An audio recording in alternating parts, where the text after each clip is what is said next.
Сэрээрээ босоороо. За ингээд 150 дахь өдөр маань эхэлж байна.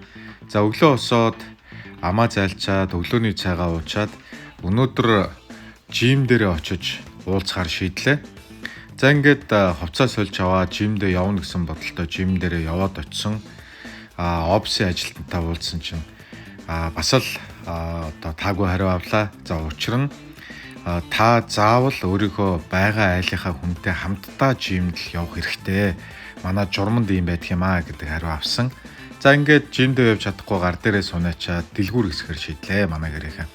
За ингээд дуртай спортоо дуртай зүйлээ дагаад ингээд бууны дэлгүүр рүү орё гэд би 5 одоо хамгийн том 5 спортын бараатай дэлгүүр гэдгийг одоо сонгоод очлоо. Тэгсэн харин айгүй гоё газар сонгоод очиж. За энд галт зэвсэг худалдаж байна. За би өөрөө бас яг зүгээр хаяад нэг салхинд гараад өөрөө ингэсэн бас буу шидэмтэй болохоор энд ямар үнэтэй байдг юм бол гээд галт зэвсэг судалж үзлээ. За ер нь бол ойролцоогоор нэг 1000-аас 2000 долларын хооронд бол галт зэвсэг байдаг юм байна. За тэгээд хийм буунууд бас нэлээд олон төрлөөр хөгжсөн байдаг юм байна. Нэгэнт спортын дэлгүүрт ороод ирсэн юм чинь ингээд өөрт дутуу байгаа багж хэрэгслүүд за ингээд бас юмнуудаа үзлээ. За ганц нэг хувцас автод хийгээд авчие гэдэг. Ингээд хэд хэдэн хувцснууд бас одоо хувцас солих өрөөнд орж ирээд үзлээ. За хэд хэдэн хувцас ч бас сонгоод авчлаа. За энэ үед бас эхнэр охтууд бүгдөө л намайг дагаа явж байгаа. За ингээд гутал одоо юу гэдгийг таалагдсан хэдэн гутлууд байсан болохоор нөмсч үзээд яа тийм гутал бас авчлаа. За ойрд дахиж хувцсныг авахааргүй л болох шиг боллоо. За ингээд эхнэр хүүхдээ бас давуулаад дуртай дэлгүүрээрээ нэлээ явцсан болохоор гараад та нарын дуртай дэлгүүрээр орё гэд ингээд орохоор шийдлээ. За яг энэ үед дараагийн үхрийн махаа идэх хоолны цаг болцсон байлаа. Ингээд хоолоо идээд гараад ирлээ. Энэ алс харагдж байгаа энэ модтой уулс бол гахаа, койот буюу одоо нөгөө чон үнгийн дундх одоо чонцрууд бол элбэг газар байдаг. За ингээд аутлетд орж ирлээ. За аутлетд бол одоо ихэнх брэндүүд бол байдаг. За хүмүүс бол дандаа л энэ аутлетд орж ирж худалдаа авалт хийдэг юм байна лээ. За ингээд ихнэр хүүхдүүд тийг дагаад одоо хэдэн цагч ерөнхийдөө явчих. Сүүлдээ хөлж хилээд гадаа бас сууж байлаа. Орой нар жаргаж байлаа.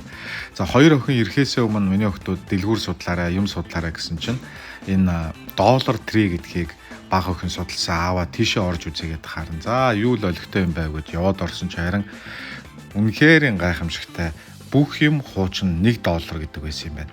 Одоо юмны ханш өсөөд 125 болоод 100-ы одоо 75 50 гэх мэтчлэн ердөө $1-2 хооронд нийт барааны 80% нь бол энд байна. Тэгээ үнэхээр одоо ам зайлагч би $6 авч исэн бол энд ердөө $1 гэж ах жишээ нэ.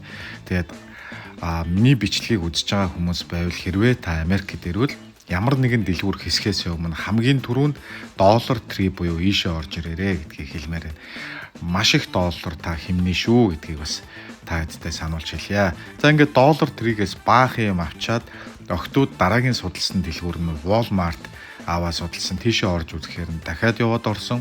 Walmart нь бас миний өмнөх орсон дэлгүүрүүдээс хавьгүй хямдхан одоо $30-40 би одоо хямдхан байна гэдэг юм худалдаж авсан бол Walmart-д миний $30 авсан юм ердөө $10, $8 гэж ах жишээ нэ. За ингээд дахиад баах юм авчлаа. Жимдээ явж чадаагүй хүн чинь орой ирээд нэг 2 жижиг гантел авсан байсан. Тэрүүгээр мөрний тасгалаа хийгээд амархаар шийдлээ. За ямар ч байсан жимдээ явахгүй ч гэсэн хоолоо болвол дэглэм маш сайн барьж байгаа.